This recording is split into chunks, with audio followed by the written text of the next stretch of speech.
Good morning, everyone. Thanks for joining the call. We have Coach Tillman here. I'll get everybody recording privileges and we'll get started here momentarily.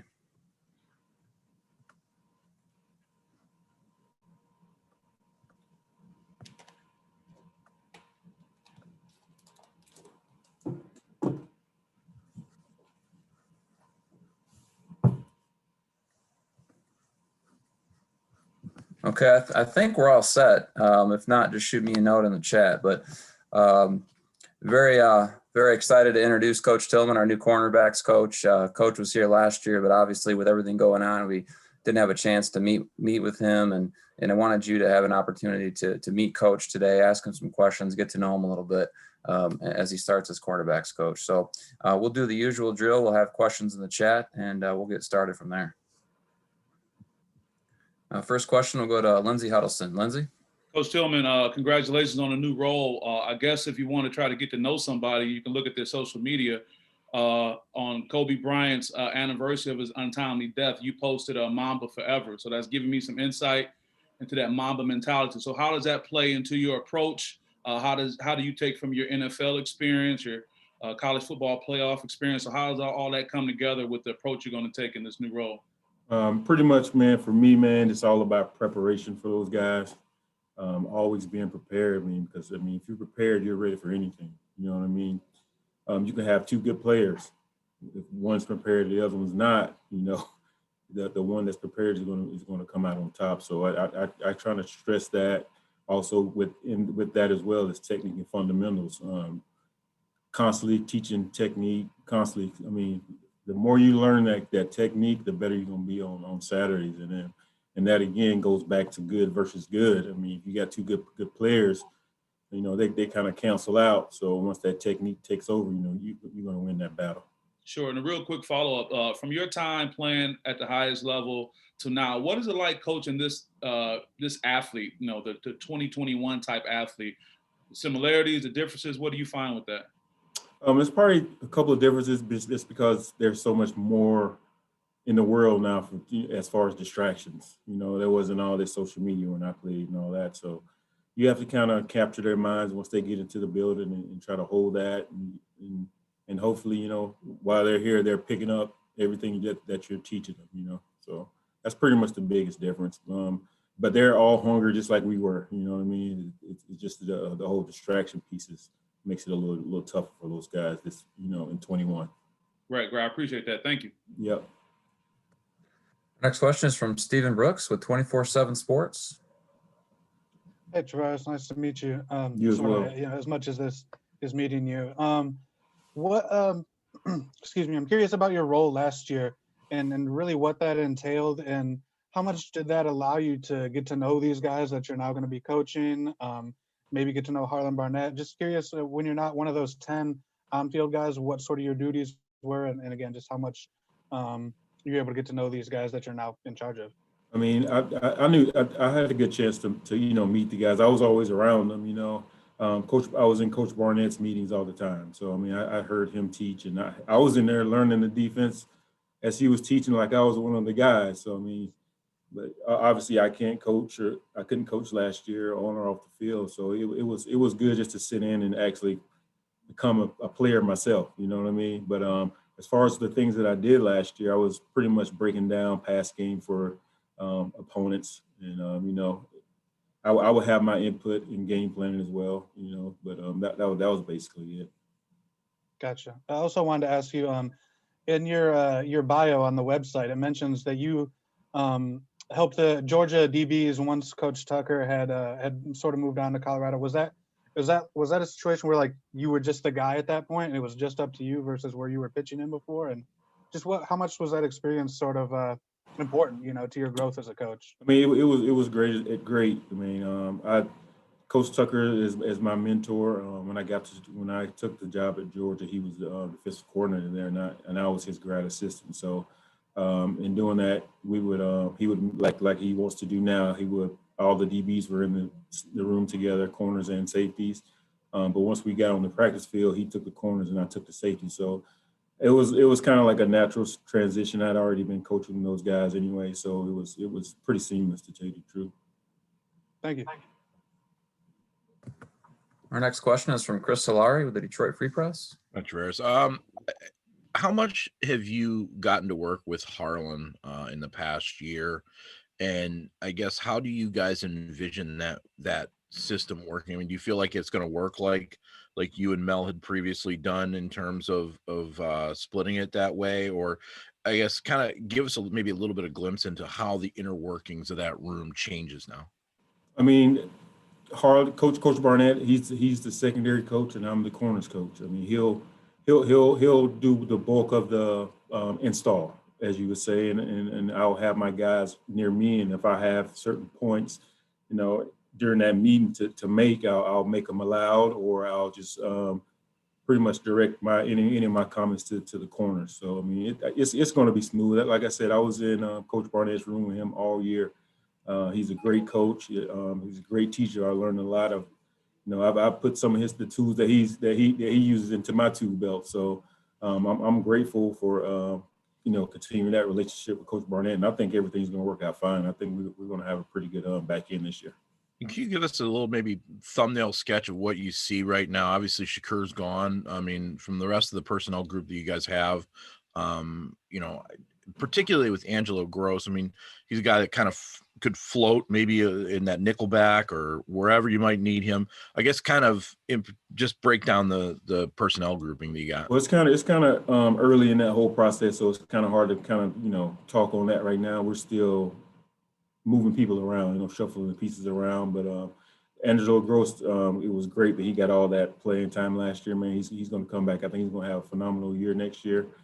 And he's a young kid who's hungry, who's always wanting to do extra.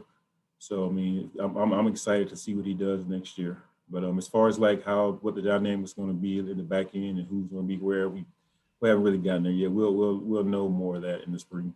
It's just a quick clarifier. Where exactly does the nickelback fall? I mean, does he fall to you, or does he fall to the safety room? Or we really haven't we haven't gotten to that point yet. We'll kind of see how everything flows, and then I mean, who knows how things will turn out. Our next question is from Matt Wenzel with MLive.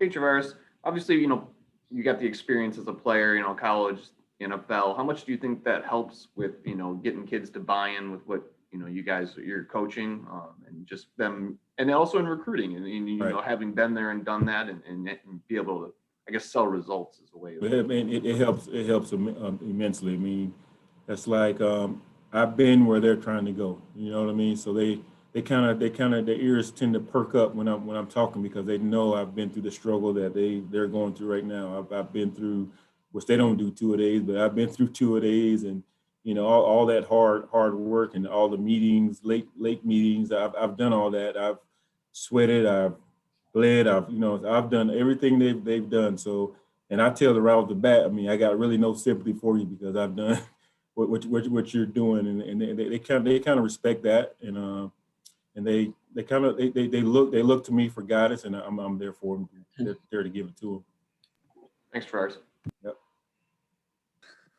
Next question is from Jim Caproni with Spartan Magazine. Hey, Travares, it's nice to meet you. Thanks for taking time out to do this. Hey, when you came to Michigan State last year, pretty much sight unseen, I'm assuming, to get established with Mel Tucker as he got things going. What were your initial impressions of Michigan State, and what are your thoughts about Michigan State since then, during this year? The football resources and the campus and so forth. What were your thoughts when you came in sight unseen? Sight unseen, just walking into the building. I mean, everything was top notch. You know what I mean? I mean, everything was. I think the first time I came in, they were about to get into a team meeting, and I just looked at the kids. The kids were bigger than the school I previously left, so I knew we had bigger kids. As far as like, I hadn't really met all the coaches, so I can't really speak on the coaches yet. But now that I know them, man, we have a great staff. I think I saw one practice, because COVID really shut everything. As soon as I got here, COVID shut everything down. So I was probably in the facility for 2 days at the most.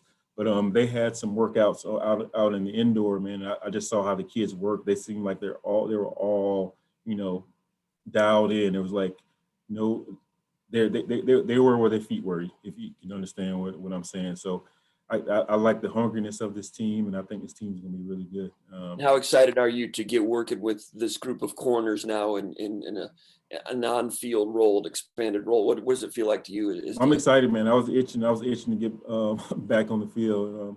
I went home, well, to Colorado, where my family still is currently, man. I did a little free clinic for my son's teammates and my younger son's teammates, man, just to, because I missed it so much. And just ironically, I got a call probably a day later saying that, the job is opening. So I mean, everything worked out. So I mean, I'm itching to get back on there. I'm excited to work with the guys. I'm excited to work with the new guys that are coming in, in June, and ready to get this thing rolling. One more thing, please, if I may. You're from Georgia. You played in Georgia in college.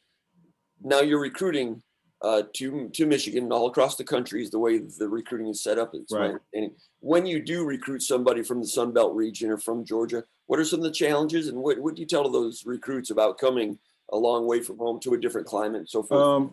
I'm from a really, really small town in Georgia, like 5,000 people. I mean, everybody doesn't have my situation, but a lot of those guys that I'm recruiting are in that same situation. And you can just get, you need to see things in the world. You kind of get out of your comfort zone, come check something else out. I mean, I got drafted by Buffalo in the second round of 2000. I've been in Georgia my whole life. It's snowing out there. I would have loved to have played, at Michigan State to, experience that before I got drafted to, Buffalo. So it kind of prepares you for your next, if you have ambitions to go to the next level. I mean, you never know where you're going to end up. So I kind of tell them that, and, as far as our staff, man, we got some great guys on staff that, like I said, been where they're trying to go. And Michigan State's top-notch program academically. So, I mean, it's like a win-win situation. So sometimes you have to step out of your comfort zone and, take a chance. All right. Thanks a lot. Appreciate it. Thank you. Time for a couple more. It looks like Stephen Brooks from 24/7 Sports has another one for you, Coach. Yep. Sure. Thanks, Ben. Travares, I want to ask you just what was coaching always something you were interested in, or what made you get into it? Because again, according to your bio, you started at high school and then went to Georgia, obviously. Like, what got you into coaching? What made you want to get into college coaching? Was that always something you were interested in, or how did that all develop? It probably came into light probably my last year in Miami. I knew my time was about to be up, and I still wanted to be around the game. You know what I mean? I thought I had a lot that I could, give to a kid. I have a lot of experience on and off the field. I can relate to those kids. So that was kind of like a natural transition I wanted to go. I truly wanted to do that track from high school through, you know what I mean? Almost like I wanted to earn my stripes, you know what I'm saying? So luckily I was able to do that. I was able to go coach actually with my high school coach. Great guy, Mark Stroud at Calvary Day in Savannah. So I learned a lot from him. He's a man of faith, and I just, I kind of just soaked in everything that he was doing, and it's kind of, grew in me, and I've kind of taken things from everybody I've worked with. At that point, did you think that would just sort of be it, or did you have eyes on going to college or a higher? No, I always knew I wanted to get to a next level. Okay. Because sometimes in high school it kind of gets redundant a little bit. The competition is not as good, especially if the team I was coaching on was a pretty good little team. So we were winning by a lot of points. So it didn't have the same excitement, that college and the NFL had. So I was ready to move up to another level. Gotcha.